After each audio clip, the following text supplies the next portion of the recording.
साईं की बात। बच्चे, क्या ढूंढ रहे हो? हाँ, क्या ढूंढ रहे हो? अपने बाबा को? तुम्हारे बाबा तुम्हारे पास है, तुम्हारे सामने खड़े हैं। देखो मुझे, मैं तुम्हारे सामने हूँ, महसूस करो मुझे, देखो मुझे। वो नजर लाओ अपनी, जिस नजर से तुम मुझे देख सकते हो, वो प्रेम वाली नजर, वो भाव वाली नजर कि मैं तुम्हारे सामने खड़ा हूँ।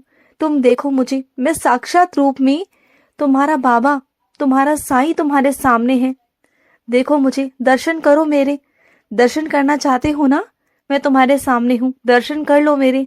जितना मर्जी हो ना, निहार लो मुझे, अच्छे से निहार लो। फिर मत कहना कि बाबा आप चले गए। मैं तुम्हारे सामने ही हूँ, दर्शन करो मेरे। और सुनो, तुम जिस इंसान के अंदर ना बुराई ही बुराई ढूंढ रहे हो ना, उस इंसान के अंदर अच्छाई भी है, उसे भी देखो। क्योंकि वो इंसान ना बहुत चीजों से घिरा हुआ था, उसकी परिस्थितियों ने उसे ऐसा बना दिया। वो शुरू से ऐसा नहीं था, उसकी परिस्थितियां ऐसी आई, उसके हालात ऐसे आए ना कि वो ऐसा ही बन गया।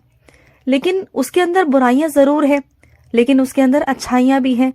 लेकिन एक बात और है, वो कभी किसी का गलत नहीं करता, कभी किसी का बुरा नहीं करता। अगर वो किसी को नुकसान पहुंचाता भी है ना, तो वो अपने आप को पहुंचाता है, ना कि किसी और को। बस उसके अंदर यही ना बुराई है कि वो कभी भी ना अपने बारे में अच्छा नहीं सोचता। लेकिन तुम ही वो शख्स हो, तुम ही वो उसके बहुत करीबी शख्स हो, जो उसके स्वभाव को बदल सकते हो। उसके तुम वक्त को वापस तो नहीं लाके दे सकते, लेकिन हाँ, जिंदगी के जो वक्त है, जो पल है, उसमें उसको खुशियां लाके दे सकते हो। उसे सिखा सकते हो कि जो उसने एक कोने में छुपा रखा है ना अपने दिल में, एक बचपन जो उसका कभी था ही नहीं, वो बचपन में बड़ा हो गया था। बड़े से मतलब है कि उसके सर पर ना जिम्मेदारी आ गई थी, और उसने अपने बचपन को जिया ही नहीं। उसने वो खेल खिलौने से खेला ही नहीं, उसने कभी वो खुशियां देखी नहीं। और इस वजह से ना वो आज बहुत खरवा है। उसके अंदर अच्छाइयां हैं, लेकिन एक कोने में दबी हुई हैं उसकी इच्छाओं के साथ में। जब वो किसी और की तरफ देखता है ना, जब किसी और के माता पिता की तरफ देखता है ना, तो वो चुपके चुपके रोता है। उसे अपने पिता की बहुत याद आती है, बहुत बहुत याद आती है। क्योंकि उसके पिता उसका कंधा थे, उसका हौसला थे, जो उसके पास नहीं है अभी। तो बस वही सारी चीजें हैं मेरे बच्चे। तुम्हें समझना होगा उसे, उसे प्यार देना होगा, उसे समझाना होगा कि तुम हो उसके साथ, वो अकेला नहीं है। क्योंकि वो हमेशा अपने आप को अकेला महसूस करता है।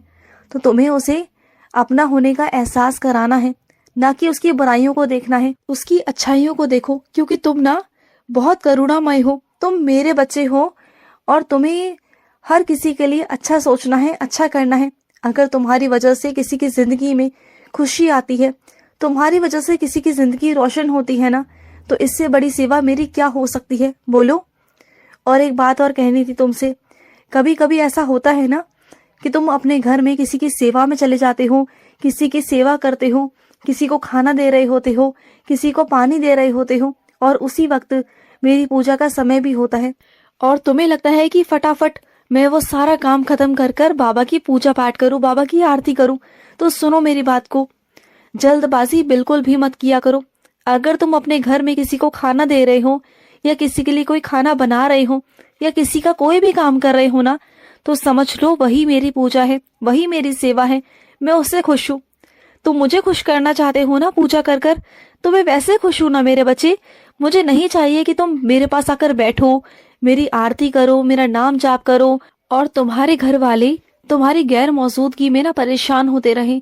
तो देखो, ये सब चीजें मुझे अच्छी नहीं लगती मेरे बच्चे। अगर मेरी नजरों से देखोगे ना, तो वही मेरे लिए सेवा है, वही मेरी पूजा है। अगर तुम किसी का पेट भर रहे हो ना, तो वही मेरी पूजा है।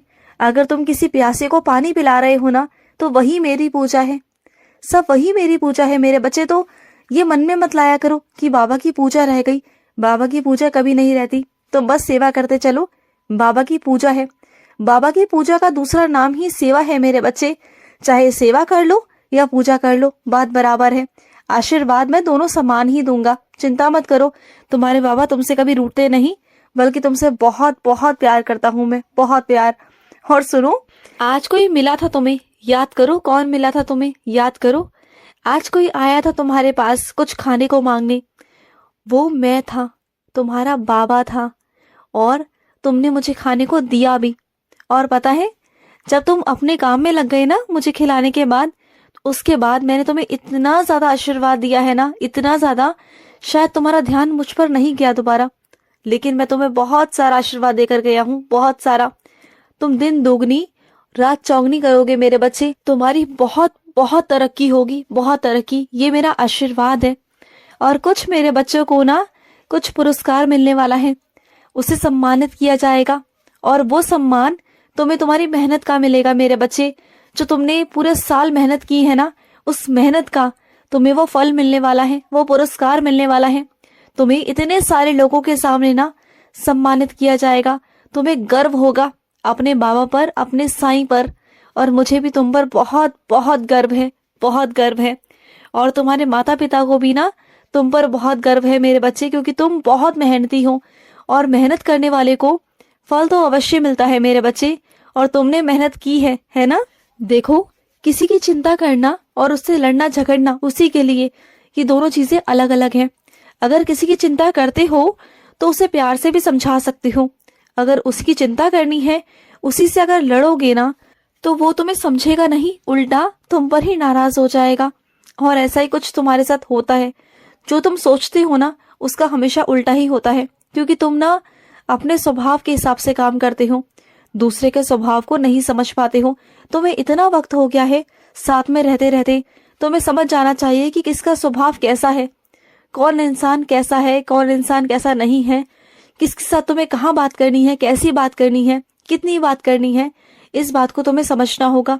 और सबसे महत्वपूर्ण बात, जब तुम्हें कभी अपने घर की निजी कभी कोई बात करनी होती है ना, तो वहां पर ध्यान रखा करो कि बाहर के 4 लोग ना हो। इससे पता है क्या होता है, जिससे तुम बात कह रहे होते हो ना, चाहे गुस्से में चाहे कैसे भी, सामने वाले को अपनी बेइज्जती महसूस होती है बाहर वालों के सामने। तो कभी भी अगर अपने घर की बात करो ना, तो अपने घर के अंदर ही किया करो, कि वहां बस घर के लोग हों, घर के सदस्य हों, और कोई ना हो। कोशिश करो कि जिससे कह रहे हो ना बस वही अकेला हो तो बात अच्छी है, और अगर घर के लोग भी हों तो बस घर तक ही बात हो। अगर बाहर के 4 लोग वहां बैठे होंगे तो वो तुम्हारा मजाक उड़ाएंगे, बाद में तुम्हारे बारे में तरह तरह की बातें करेंगे, चीजें सुलझेंगी नहीं बल्कि चीजें और उलझ जाएंगी। फिर क्या करोगे? चीजों को तुम जितना सुलझाने की कोशिश करते हो ना, चीजें उतनी उलझती जाती हैं। तुम बार बार अपने से वादा करते हो कि आज से तुम ये चीज नहीं करोगे, वैसे नहीं करोगे, लेकिन हर बार अपने से किया हुआ वादा तुम बार बार तोड़ देते हो। उसके बाद तुम्हें पछतावा होता है कि तुमने ये क्या किया। तो बातों को समझो। तुम अगर किसी की बात नहीं समझ रहे हो तो खुद की बात को समझो, मेरी बात को समझो। अगर तुम मेरी बात समझोगे ना, तो मैं तुम्हारी सारी मुश्किलें, सारी परेशानियों का समाधान कर दूंगा। तुम मेरी बात तो सुनो, तो मेरी बात ही नहीं सुनते हो। और कुछ मेरे बच्चों की आदत है, वो बैठे बैठे ना अपना पैर हिलाते रहते हैं। उन्हें बहुत ये गंदी वाली आदत है, और कितनी बार कितने लोग उन्हें टोक चुके हैं कि बैठते समय पैर मत हिलाया करो। तो मत हिलाया करो ना मेरे बच्चे। जब तुम्हें इसके पीछे का कारण नहीं पता तो मत किया करो। कुछ चीजें ना बड़े मना करते हैं तो मान जाया करो। और सुनो, कुछ मेरे बच्चों को ना सर्वाइकल का बहुत दर्द रहता है, उन्हें बहुत दर्द। वो इतना तड़पते हैं ना आजकल कि उनसे बैठा नहीं जाता। उन्हें समझ नहीं आता कि वो क्या करें।